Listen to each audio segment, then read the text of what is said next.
Welcome back to the deep dive.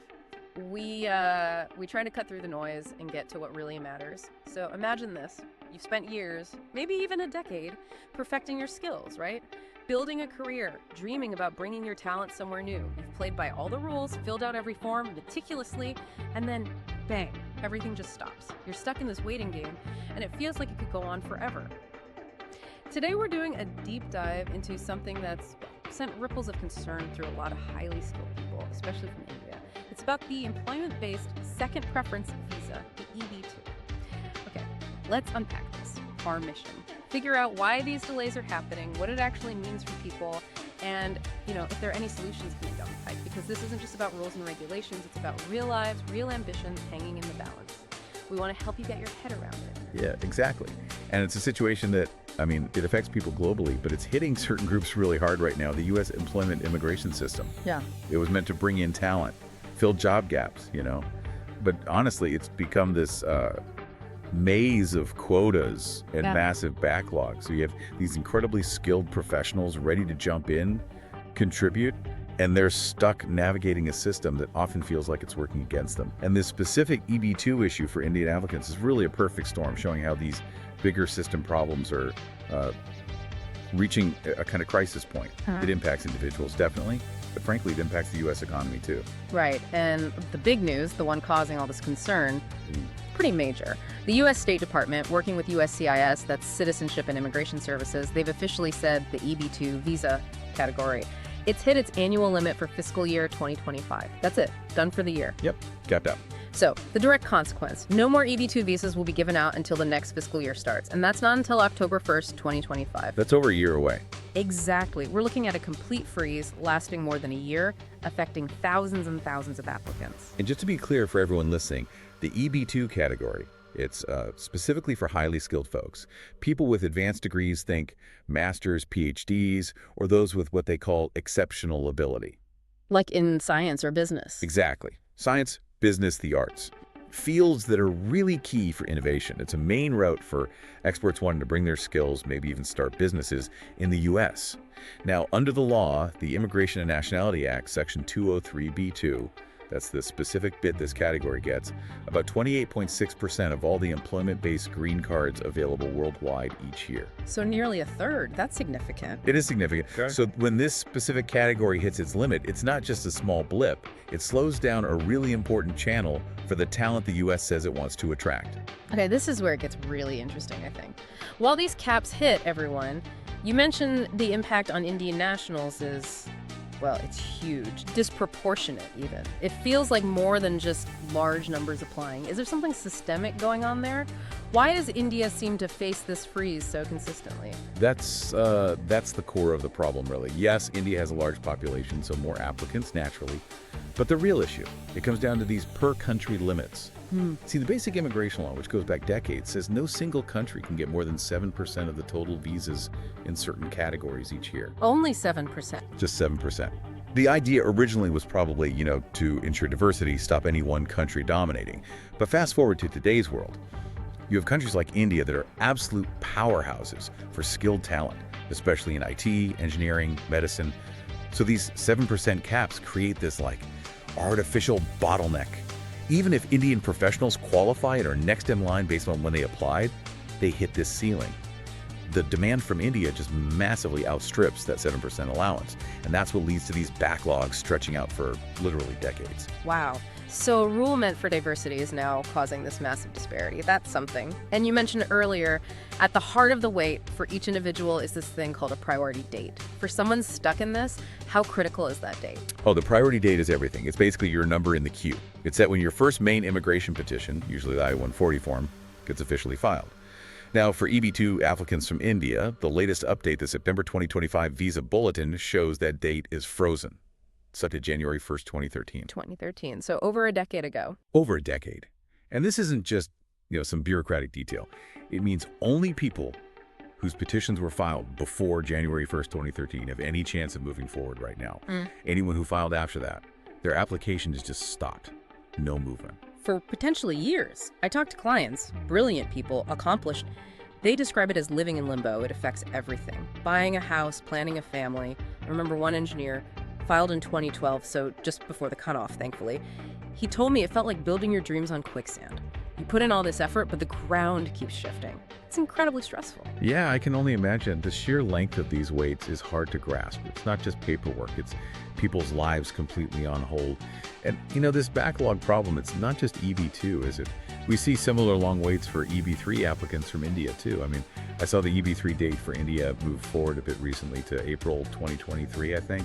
But even that is still years in the past for many. It really shows it's a wider system issue for certain countries. That's exactly right. It's across categories. So the bottom line for thousands of Indian professionals right now is stark. No visa movement until fiscal year 2026 starts. That's October 1st, 2025. It just highlights that the wait, and honestly, the immense frustration, it just continues for at least another year. It's this huge involuntary pause on careers, on families, on lives for so many qualified people who are ready to go. So what does this all mean? I mean, given how stuck things seem, are there any efforts underway to actually fix this, to address this backlog? That's the million-dollar question, isn't it? Yeah. And yes, despite the gridlock we often see, there are efforts in Congress. People are trying. One big proposal getting some attention is called the Dignity Act of 2025. It's ambitious. It aims to significantly reduce the green card backlog, maybe even clear it by 2035. That's the goal anyway. Okay, 2035 is still a ways off, but how would it work? What are the mechanics? Well, it proposes a few interesting things. One is offering premium processing, basically, paying to get your application looked at faster, but specifically for people who've already been waiting more than 10 years. The proposed fee is steep, though, around $20,000. $20,000? Wow. Yeah, it's substantial. The idea is likely twofold. Raise funds and let those who really need or can afford faster processing opt in.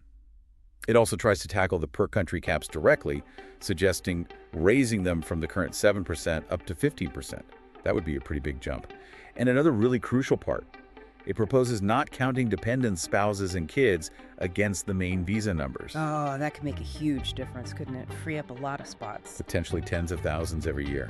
Right now, dependents use up a large chunk of that annual quota, so yeah, that could be very impactful.